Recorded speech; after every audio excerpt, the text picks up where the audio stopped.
Welcome to Ohio. We are at the Airstream factory. You can see it off in the distance. We are checking out this amazing new old 1965 Airstream trailer. So we are checking out how they built a better Airstream. Let's go meet them and see what they did. We're looking at our 1965 Airstream Overlander land yacht. So full nut and bolt restoration. Basically we stripped the belly pan, totally redid the chassis, new brakes, new drums, got the wheels powder coated. We've got all the brass work replated. How long was this process? 13 months. This is a 13-month build. The rebuild of the body and how much we had to learn actually restoring the body and all that. The build was our strong suit. Well, the build was already designed before any of that work was done. You're welcome. So some of the key features on this one that makes it a bit different, we approached it with a sort of a 1965 futuristic Salt flats. flat kind of racer, and everything underneath is brand new. This is all the original aluminum that's been polished up. We did details like we basically cropped the original frame rails to accept a later model 70s aluminum bumper as opposed to the steel bumper.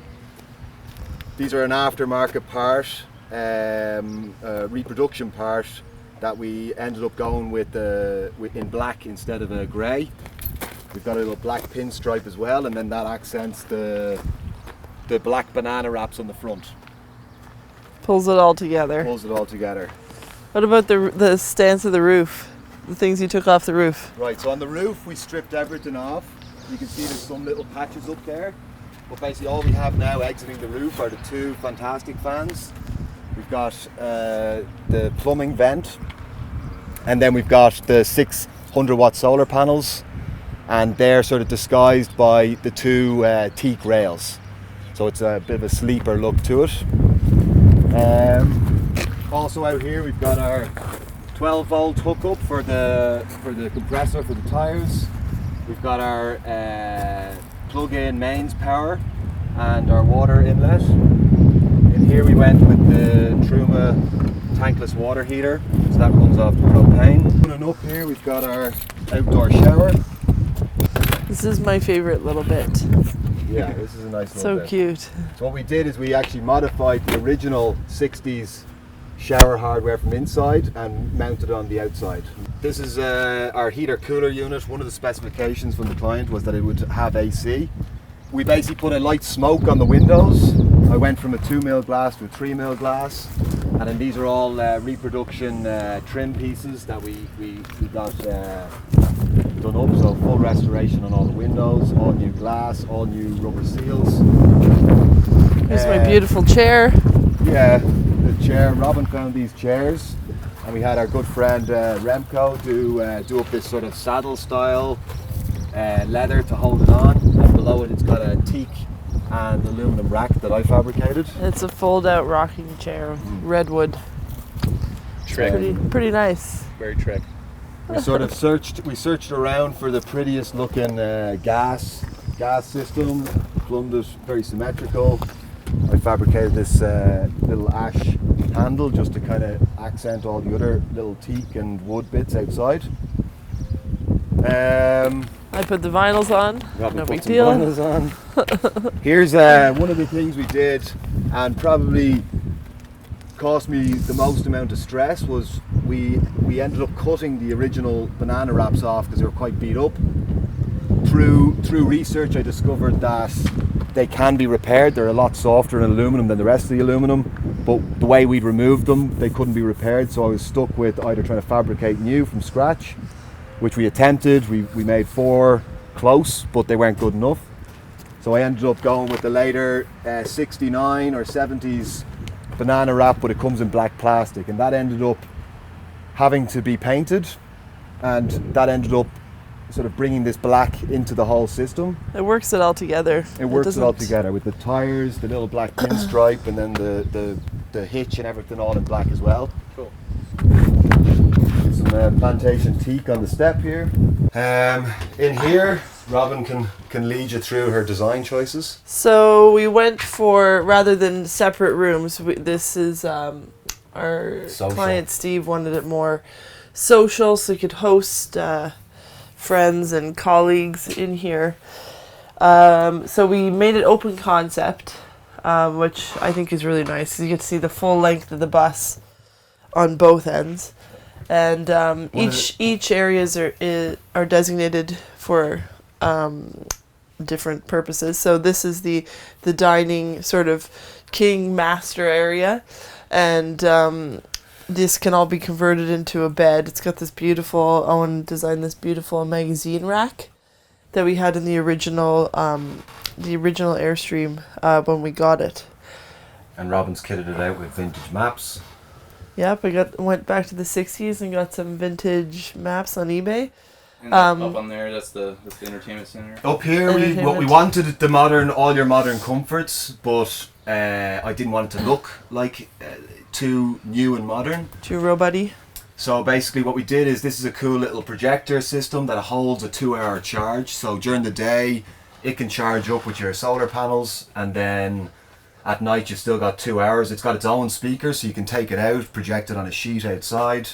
And Or the we have projector snaps on We here. have a button-in project or screen that goes in here, also fabricated by our friend Remco, along with this little leather sort of Cover. cover for the projector. We've got the Apple TV, a Bose sound system. We did a lot of research, and the Bose soundbar, the draw on it for the batteries, it was the best sort of bang for your buck. This is the party zone. So you've got your kitchen, and it's divided by this beautiful architectural screen that I forced Owen to make. That really divides this sort of party back of house area, so you can have, just gives you a bit of a visual screen, so you have a little privacy. And the cute part about this is I decided that it needed a ceramic pendant light, which not a lot of Airstreams have for good reason. And Remco came up with this idea, which I love, which is just this little sleeve that sticks on top of it. Okay. Yeah. So one of the nicest pieces in here for me is this piece of ash that we made the countertop out of, and also a little fold out bench or fold out entrance table here. This is the money shot. This is Robin's bar that she designed. Party Central.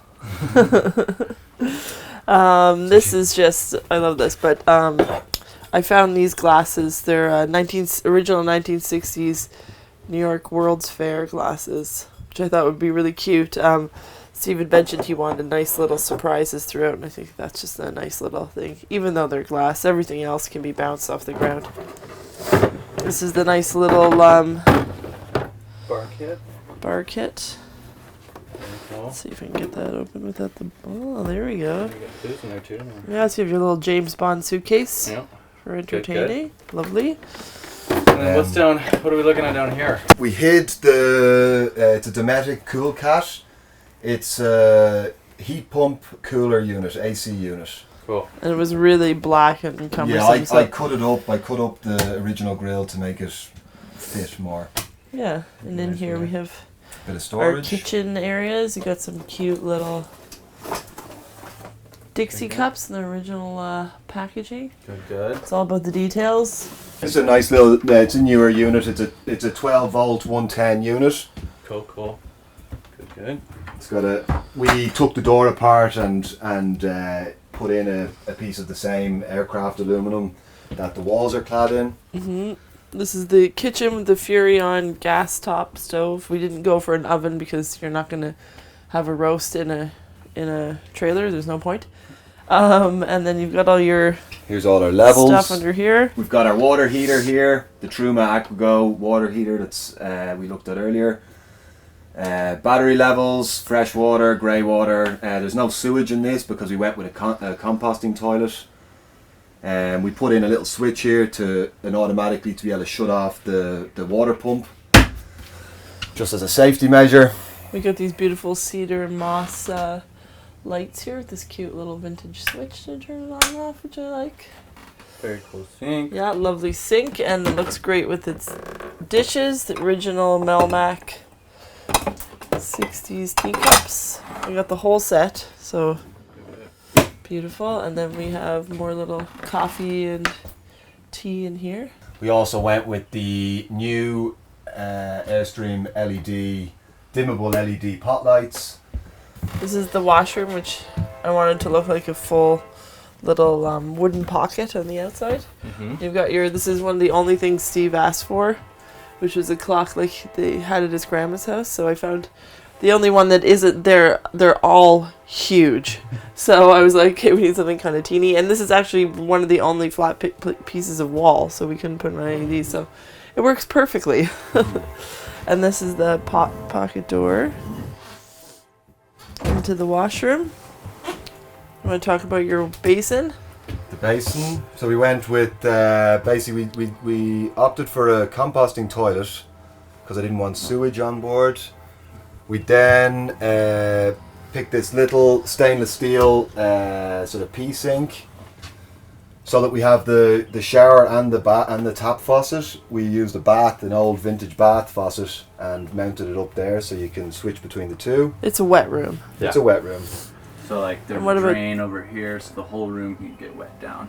And this. That was a piece of maple. Yeah. So this shower pan was a back and forth and a collaboration between a few people, but we ended up utilising my friend's CNC robot, Dave Nolan at Sixpenny, and basically he designed up the program and milled this out of a solid block of maple. He basically turned it into a butcher block. Yeah. Milled it, and then when we got it back, I bleached it, and we stained it this pink colour. So like this side is like an inch higher than the corner over here. It all tapers from that corner is the highest, and it all tapers down right down into your drain there. Right. So cut the wheel well back and rounded it off just so it was a more pleasant entrance and you didn't stub your toe. And then we mimicked the same radius as the sink, and this sort of becomes a little area that the kids can stand on while they're brushing their teeth. Now, is there no mirror in there because you don't need it because everything's just reflective in there? Yeah. Well, we had outside and look at yourself. Yeah, everything's reflective anyway. Who cares if you look like you're camping? Yeah. And we did a Alexander Girard print on the bottom in vinyl.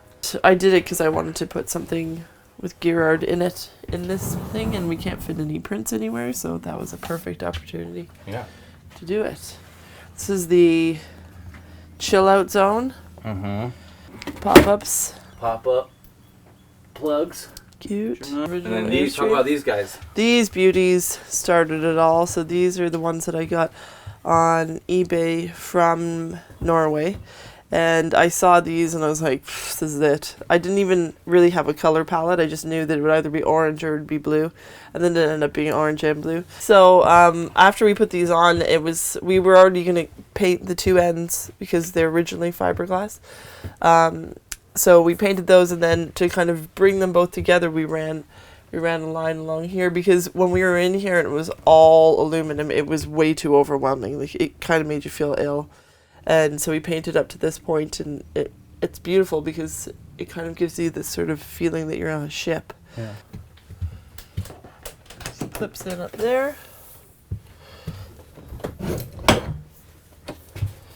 Yeah. So I basically relocated them exactly where they were. I kept all the original skins and I transferred the holes over, so this hangs exactly where the original one went. Below here we've got this sort of we were calling it the Danish sofa, or like so this flips over and becomes a nice big double bed. Thanks for showing me the trailer. Thanks, Sarah. Yeah. And then you can follow you at friends and family _ on Instagram and see what else you guys are up to. Perfect. And Thanks for fly showing me, guys. over. Thank you. Thank you, sir. Bye. Bye.